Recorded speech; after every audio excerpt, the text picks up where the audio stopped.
Welcome to another edition of Northern Heat. My name is Bob Lennon, President of ThermalWood Canada, host for the show. And today our special guest is Melynda Jarratt.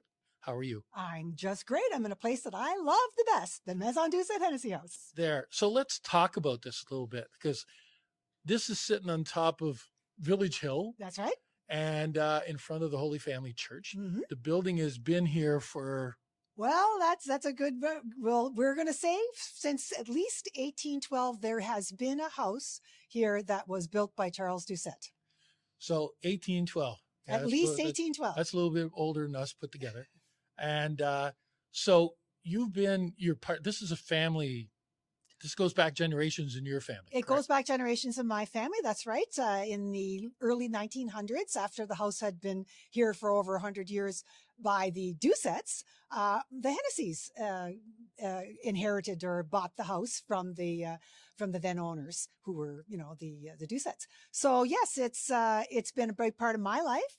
And interestingly enough, the way Bathurst is, everybody's married to everybody else. And so I've got two Doucets in my family too. So, so I guess you could say it really is a Doucet Hennessy house. No, absolutely. So, we're talking a little bit about your background when you started. So you are an historian. Yes, I am. Yeah. So this makes it just perfect that you're working on this. And there's, you've been working on this project now for a number of years. Correct? Yes, we have. We've been working on the project since we realized in 2009 that the house was in danger of being torn down. The last of the Hennessys had left the building, and it had reverted to the estate, and a decision had to be made. So at that time, we formed a group of passionate heritage advocates of Doucets and Hennessys and all kinds of other people in the community who were interested in built heritage and saving this building. And we established the Maison Doucet Hennessy House Association Incorporated. And ever since then, we've been working on the house. We've done reports and studies, and we have architects and engineers. And of course, we've been working on the house in earnest in terms of the building construction since 2020.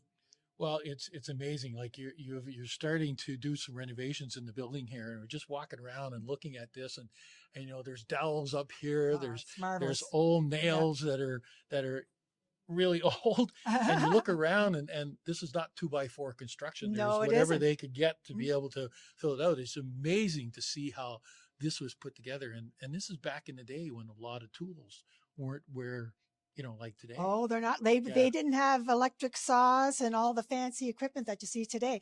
Certainly, it would have all been done by hand. We have found a number of interesting items up in the attic as we were tearing the the ceiling here, right? This ceiling. There were 3 layers of ceilings, by the way. And when we finally got to the last layer of ceiling, what did we find? Well, we found a shingle maker, and we found a crowbar that would have been used to hold the shingle maker, and a number of items. Why they were left up there, I'll never know. Well, it's something like it got left behind. I think I'll be back and pick this up later. So, all the work that you're doing here, and the objective of today's interview is to talk about, can we call it a contest? Well, it's a competition. It's a prestigious national competition sponsored by the National Trust for Canada and Ecclesiastical Insurance, which is a UK-based heritage insurance company. And they're a nonprofit organization, by the way. So this is the 3rd annual Next Great Save, they call it. And there are 12 competitors, of which we are one, from across Canada. It's a very rigorous process to get accepted into the contest. Mm-hmm. It took a very long time to apply, a lot of hard work. And now the contest started on March 31st and runs till April 17th. You get to vote every day by going to nextgreatsave.ca. That's www.nextgreatsave.ca or lebosauvetage.ca. And practiced this. I've practiced it a lot. And you can cast your vote for the Maison Doucet Hennessy House. And you can vote every day. You can vote every day. Okay. So again, you applied, you went through this rigorous application. It filtered down through, people went over and looked at everything. And then from that, they chose 12 that are part of this competition. Yes, they did. And now it's left up to the public to decide who's going to, and what's the prize? There are three prizes. There are three prizes. The first one is $50,000. That's the grand prize. And we could certainly use that money. Yeah. That would allow us to secure additional funding from other large funders that are looking for your part of the, you have to have some skin in the game here. You just can't go to the federal government or the provincial government and say, I want 100% of the funding. Yeah. You've got to put some money up, even if it's, some of it could be in kind for sure. There's no question about that, but you've got to have at least 10%. So we figure we have another $450,000 worth of work to do in this building right now. And we've already put $450,000 worth into the building. The first phase one was $340,000. That's done. That's been done. That was the exterior repairs. And anybody passing by the house over the last 2 years would have noticed, the scaffolding and all the stuff that was going on here. There is major work being done in the basement and the attic. Now you wouldn't see that, but strengthening the foundation, repairs to the foundation, strengthening the floors, strengthening the walls, and the attic. Because when this house is occupied full time by hopefully our community cultural creators, it will be producing heat that is going to go up to the attic, and it's going to have to be insulated. And then there will be a greater weight bearing load, of course, and it'll have to be strengthened. We also want to put solar panels up on the up on the attic, up on the roof. So there's a lot of work that's been done, and now we're in the interior, which people, of course, now we're showing it to you, the actual work, and exposing all those wonderful beams and the wood behind us that is holding the building up, the framing. So the $50,000 would really help us to get the job done, get our foot in the door to secure the additional funding to finish the job. The next prize, and I won't refuse that one either, is $10,000, and that's still I'd be very happy to receive $10,000. And the second runner-up prize is $5,000, and I'm not going to say no to that either. Well, any money for sure is definitely going to help as you go through here, and for again coming back, and one of the reasons why we're doing this interview is that we've got till what date again? We have till April 17th. Okay. To vote, cast your vote every day at nextgreatsave.ca or lebosauvetage.ca. So we talked a little bit about this yesterday over the phone. And the thing is that we're a small community. That's right. And population wise, it's important maybe that you vote every day. That's right. Because the people that are in competition, some of them are in large cities that have a massive population. Yes. But the thing is that they don't pull together like the Chaleur region pulls together. That's right. And we do pull together. And I'm really hoping that we can get everybody out there who believes in and supports heritage. This building is an iconic building on Bathurst city landscape. It has stood here like a sentinel at the top of this village hill. It's at the highest point in the city of Bathurst with commanding views of the basin and the harbor. It has so many stories to tell. It means a lot to people. It resonates in the community and has it is a symbol of community pride and of our legacy, the historic legacy of this town and the people who built it. So I'm really hoping that people will go there to the nextgreatsave.ca and vote for us at least once a day until April 17th. Well, and if anybody out there is listening to this and you're wondering, where is this building?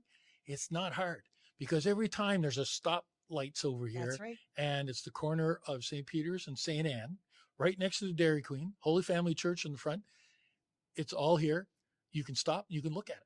It's at the crossroads of northern New Brunswick, I like to say. Well, it really totally is. I agree with you. It really is. And at one time, this building was, the building that everyone came to because it was so big. It was actually in the earliest days, it was a rooming house back in the 1818.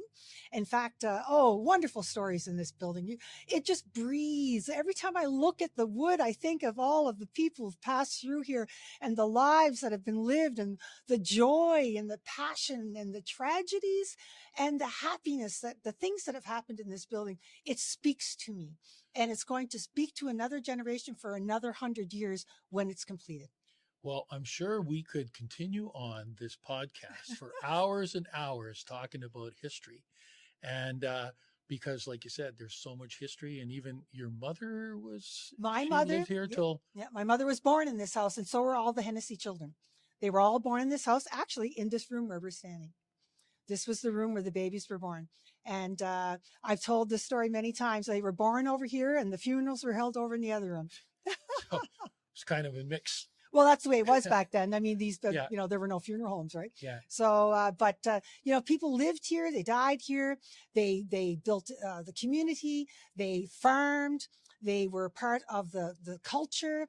They had an important role to play in making Bathurst what it is today. And we still believe and hope that the house will continue to have another 100 years, because we are now really in the 3rd century of it being in existence, because it existed in the 1800s. It existed in the 1900s, and now we're in the 20th century. Yeah. So let's fix this house up and have it still existing in the 21st century. Imagine. Well, listen, my hat's off to you and everybody that's involved in bringing this house back to life, because, you know, we've got so much history to talk about in the Bathurst region, and a lot of buildings have been torn down. They sure have. Yeah. And so you're saving it, and you know, thank you for doing it. Well, we need your support, and we really appreciate this opportunity to speak to you about the Maison Doucet Hennessy House. And we just invite people to come visit us. We will be having an open house here probably in the next couple of weeks, and to show people the work that's being done. And we'll just keep an eye on our Facebook. We have a very active Facebook page, lots of videos of the stuff that's going on here right now, and conversations happening. And please go to the nextgreatsave.ca and vote every day until April 17th. Well, thank you very much. Thank you. Thank you very much. And there we have it. Another edition of Northern Heat for this week, the place you come to listen to the stories that haven't been discovered yet.